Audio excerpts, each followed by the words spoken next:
বিশ্বাস করো, এই গ্র্যাজুয়েশনের মাঝখানে চাকরিতে জয়েন করলে এই গ্র্যাজুয়েশনটা করা হয় না।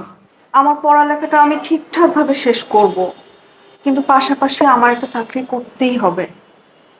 আমার একটা চাকরি লাগবে।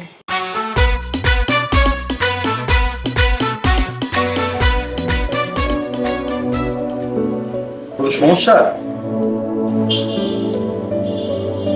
আমি একটা কথা বলবো। বলো।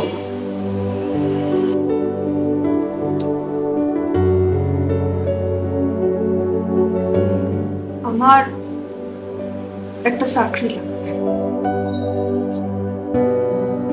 তোমাকে আগে ওই বিষয়ে ব্যাপারে কথা বললাম, তখন বললাম যে পড়ালেখার মাঝখানে বিশেষ করে এই অনার্স চলাকালীন সময়ে একবার যদি পড়ালেখা থেকে গ্যাপ নাও, চাকরিতে ঢুকে যাও আর পড়ালেখাটা শেষ হয় না, গ্র্যাজুয়েশনটা ইনকমপ্লিট থেকে যায়, এটা আমি আমার ব্যক্তিগত অভিজ্ঞতা থেকে বলছি, আর ফেরা যায় না। মানে তোমাদের তো আর এমন কোনো পরিস্থিতি তৈরি হয়নি যে তোমাকে কাজ করে ফ্যামিলি চালাতে হবে, তাহলে এখন কেন? বিশ্বাস করো, এই গ্র্যাজুয়েশনের মাঝখানে চাকরিতে জয়েন করলে এই গ্র্যাজুয়েশনটা করা হয় না, ইনকমপ্লিট থেকে যায়। আর কোনোদিনও দেখবা যে তোমার পড়ালেখাটা শেষ হচ্ছে না, অনেক চেষ্টা করেও হবে না। আমার পড়ালেখাটা আমি ঠিকঠাকভাবে শেষ করব, কিন্তু পাশাপাশি আমার একটা চাকরি করতেই হবে। আমার একটা চাকরি লাগবে। ভাইয়া, তুমি তো আমার ঘরের লোক, তোমার কাছে আমি কিছু লুকাবো না। তুমি তো জানো আব্বার ফিক্স কোনো ইনকাম নাই। সে তার জমানো টাকা নিয়ে শহরে আসছে, সে টাকা তো প্রতিদিনই ফুরাইতেছে। তার উপর আমরা সবচেয়ে বড় বিপদে যেটা পড়ছি, আব্বা ফ্ল্যাট কেনার জন্য একটা বড় অ্যামাউন্টে টাকা রাখছিল।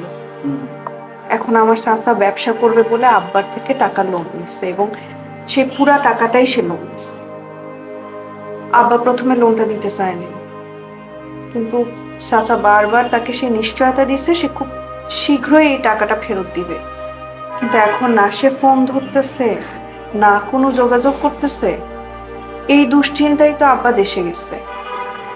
গ্রামে সে তার জায়গা থেকে পুরোপুরি চেষ্টা করতেছে পুরো টাকাটা উদ্ধার করার জন্য। সংসারের যে অবস্থা, তার মধ্যে আশিকও তো দায়িত্ববান না। সবকিছু মিলে আমরা খুব বিপদে আছি। আমি কথা দিব যে আমার পড়ালেখায় কোনো ক্ষতি হবে না, কিন্তু আমার একটা চাকরি, তুমি আমার সহযোগ চাকরি। মুশকিল। অন্তত আমি সিভি গুলা কয়েকটা কোম্পানিতে ড্রপ করে রাখি, যদি কোনো জায়গা থেকে ডাক আসে। শোনো, বিষয়গুলো এমন যে ধরো একটা কোম্পানির প্রয়োজনে সে তোমাকে নেবে, কোম্পানির লাভ হবে, কিন্তু তোমার যেটা টাকার চেয়েও বেশি প্রয়োজন সেটা হচ্ছে পড়ালেখা, গ্র্যাজুয়েশন। সেটা না হলে কিন্তু সবচেয়ে বড় ক্ষতিটা কেবলমাত্র তোমার হবে। আমি তোমাকে আমি তোমাকে এখনো সাপোর্ট করবো না। ওই পরিস্থিতি আসুক, তারপরটা পরে দেখা যাবে। পড়ালেখা করো।